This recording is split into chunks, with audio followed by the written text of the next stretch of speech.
And now that nothing has happened, I can show you guys the Rekieta updates. Let's start with this. Rekieta starts off with as that's I think it's Biggie Smalls. Today was a good day. Didn't you have to shoot somebody? Today is a monumentally great. Today our CPS case is closed and full legal custody has been restored to Kayla and I. We have had physical custody of our kids on a trial home visit since early August, but we are still subject to government oversight and intrusion, as well as drug and alcohol testing 3 to 5 times a week. Kayla and I completed outpatient. Piece by piece, I am picking up and preparing to rebuild into whatever mosaic life has for me. Thanks again for sticking with me. Talk to you soon. Kata saying that he has regained custody. Cool. I don't know if that's true. There's no way to find out, so we just have to take his word for it, I guess. Then he writes this. As to give you guys a context, this was leading up to his plea entry date. He was supposed to enter a guilty or not guilty plea today, I want to say. And I was expecting to talk about that today, but I'll get to that in a second. Instead, on the precipice of this date, he wrote this entry.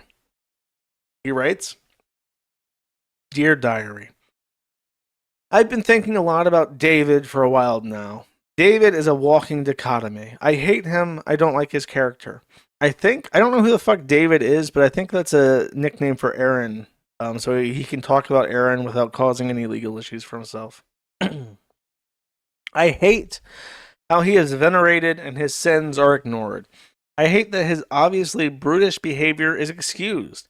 He exploited so many people with a quiet threat of violence. He took what he wanted. He killed or ordered and killed those. Wait, is he talking about the biblical David? Bible David. Okay, King David. He killed or ordered or killed those who stood in the way of his birthright, his ambition, or his mere wants. David was a bad man. Yet, the more I think of his story, the more I see myself. Yeah, buddy. David suffers from a capacity problem. From the reader's standpoint, most of us are not a king who can have a man killed to hide our infidelity. We look at the audacity of murder and it forces us to overlook the infidelity. Fidelity, I think, is the hardest thing to maintain for honest adults. Fidelity is faithfulness and support in all circumstances. Now, we might mitigate infidelity in so many ways, not actually having sex, having a hall pass or permission, or pretending that it is limited to mere sexuality in the first place. Your relationship is probably not solely defined by sex, so neither can fidelity be so limited. I know my own infidelities are a myriad, and almost none of them involve sexuality in any way. But we always want an excuse. We need excuses because we cannot kill our problems like David could. David's status gave him the capacity to sin bigger than us. David's originating sins are the same as any mere man or woman, that the value of the character, and that's the message. God's love of David transcends his immense capacity to sin audaciously before the Lord.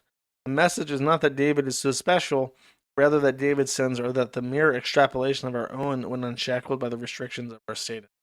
I hate David because I am David. I hate me. I hate my sins and my failures. I hate my infidelities. I hate when I have killed to get my way. I hate the result of all my choices being a shattered state. I hate that there isn't anyone else to blame. We sin within our capacity. We feel bigger than we knew our capacity to be. The scariest part is that I always just wondering when the storm is finished, I can go outside and start picking up pieces. God's message is that he was there before the storm, protected you during the storm, and will help you clean up after, even though you flapped your stupid wings hard enough to create that storm in the first place. At least my sons have not raised armies against me yet. I still have that on David.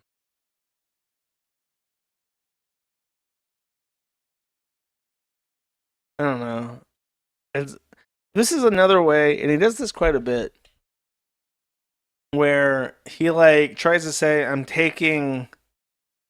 Everybody knows that the correct thing to do when you've done something wrong is to take accountability. But this is one of the ways that Rekieta has repeatedly insisted to the world that he takes accountability for the things that he has done without actually taking accountability for anything that he's done.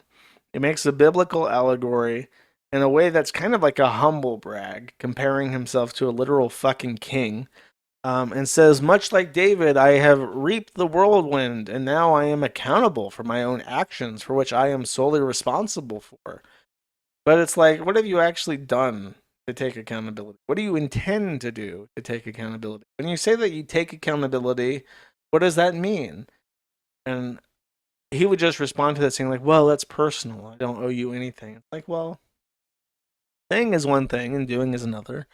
And every single thing that I see you do is merely an insistence that you're in the right and everybody else is in the wrong and they can eat shit. And then you post these, fruity little diatribes about how actually you are so grateful for your grace and what little you have left, and you understand how precious things are. I feel so insincere. But obviously he would just insist that he's not trying to impress me, A-log, incel prude. One thing, by the way, that is very indicative that he has absolutely no sense of accountability, is that he continues to pay pig to a fucking pedophile who has at many different points in his time joked about raping children, specifically children of people that he knows personally. So I don't know what the fuck I'm supposed to be taking from that, but on the eve of his plea hearing, he sent $100. And Rekieta law for $100 says, thank you for all the well wishes and the support today. I have to go do something that is anathema to me. Why don't you say antithetical? What the fuck's the point of using the Greek word for that? Anathema to me, because it is the right thing to do, and I have 2 boys to teach how to be men. You've always been a neutral voice, and that's all I've ever asked for. So, it's been set. He's writing poetry about King David and how King David had to reap the whirlwind for his sins, his grave sins against God. And he is having to take accountability and go do something antithetical to him and his wishes. And then the day of the plea deal comes and continuance. Well, it sounds like he was ready to accept some kind of plea deal, but it's been kicked back almost 2 weeks. Now, a Minnesota attorney and a former criminal prosecutor had a little discussion with me about this, where he or her pitched his or her idea on why this can happen. So these kinds of things are discretionary to a judge. A judge can effectively do whatever the fuck he wants. He compared judges to 800-pound gorillas. They can do whatever they want, and you can't really do anything about it. They will just do whatever the fuck they want, and that's just their nature. So this could just be the judge being like, well, the schedules didn't work out. We'll do this in December. It is Thanksgiving Day week, after all. We got shit to do. We got turkey to eat. C'est la vie. Let's catch you in December.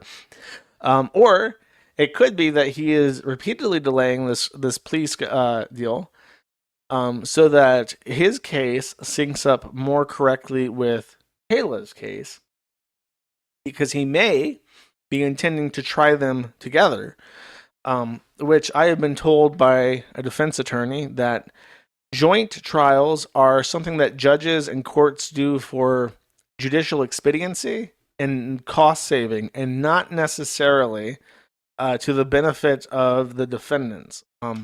He says that every defense attorney will object to a joint trial because it is impossible to say that they don't prejudice both of the defendants to try the people together. So that would, by its nature, be detrimental to both Kayla and Nick. I always call him Rekieta, but Kayla is also Rekieta. Make any sense? I have to make sure I say Nick. Now, it would be prejudicial to both of them to have them together, because I mean, Kayla would look bad standing next to Nick. They kind of looked like partners in crime if you have them literally tried together. So that could be the other reason why. The third reason why could be that because they did show up in court, and I'll read some notes in a second, but it could be that they couldn't agree on anything on that day, and so or something came up where they expected that they would have an agreement, and then at the last second they're like, "Wait a second, I didn't agree to that," so they had to postpone it so that the parties could discuss things. There's any number of explanations. The most conspiratorial of that would be that the judge wants them to be tried together. And that's an indication that he's trying to sync their timelines up together. Um, then a Kiwi, a tiki barman, actually went over and took some notes. The notes read: April gives Niche or Nick because that is the Cyrillic alphabet ch, or I think it's the ch. Anyways, April gives Niche a huge hug. She has heavy caged on foundation and mascara, muddy combat boots, blue jeans, some weird coat with big gold buttons down the arms. She looks puffy, has been crying for sure. Dude, I'm sorry. I like this is just like written, but and it's not like untidy looking characters. He just writes his characters in like the weirdest ways. Why do you write your letters this way? I don't understand. At 2:19, she went to the bathroom down the hall, and I hear her sniffling and tearing paper towels and faucet sounds. No toilet, most likely. Still waiting outside. Court just met April. She looks incredibly tense, eyes either down or staring off, a ring on every finger, silver holographic nails. Oh, someone's watching TikTok. 4 bracelets on each arm. Super awkward. Small talk between April and Kayla. April tries to help Kayla throw out the fast food container. They talk a tiny bit about nothing, then hang out facing each other awkwardly. The bailiff comes out. Must note both Kayla and April are playing with something in their hands. April, her glasses. Kayla, car keys. So tense they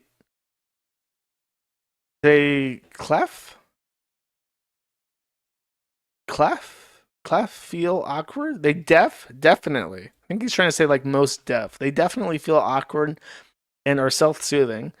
We finally enter the courtroom. Niche and Kayla stand together while April stands a few feet away, awkwardly staring at them. And then this is page 2. Niche and Kayla are whispering to each other, and April is trying to whisper to them while standing a few feet away. Lol, it's awkward. Can't move or make out. That is not a fucking K, bro. That thing right there that you are doing is not the letter K. That is ch in Cyrillic, okay? Make out what they are saying. Sorry. Niche, look, redis, cheaps, sighting, and looking up. No one is touching. All three just standing around can hear a pin drop. Now Niche and April are having some convo that he's smiling at her and she's giggling while Chayla stands out and silent gripping her left arm at the elbow with her right hand. She looks so tense from behind. Can't wait to see her face. It's down. Or can't see her face. It's down. Bro, there is like 5 people in here and court is still not in session. Chayla has some death grip on those car keys. Can see her hand veins. Feel a bit, and I think that means bad for her, but he says, no, I don't. Oh, well. Okay, so apparently it was all figured out in the bathroom and no court session happened. Fucking pussies. Wow, Lamau. Nothing happened, basically. And this guy learns that his letter K is the worst fucking thing that I've ever seen ever in any handwriting.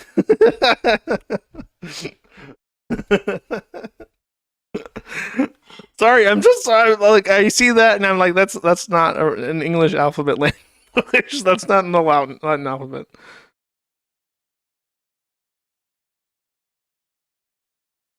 Look, I'm gonna show you guys this. You cannot give me shit. Okay, look at his K. It's like number 4. But when I see it, I just think of this, and it's the ch sound in Russian. I was like, that's what it looks like. It's a ch. It's not. It's not K. Come the fuck on. You can't see it. There we go. There we go. Look at this. Ch. Nitch. Chela. Ch. Now you know, chat. Now you know. Thank you for watching this clip by Colonel J. This is the King of Bold here. Remember to like and subscribe. Juice!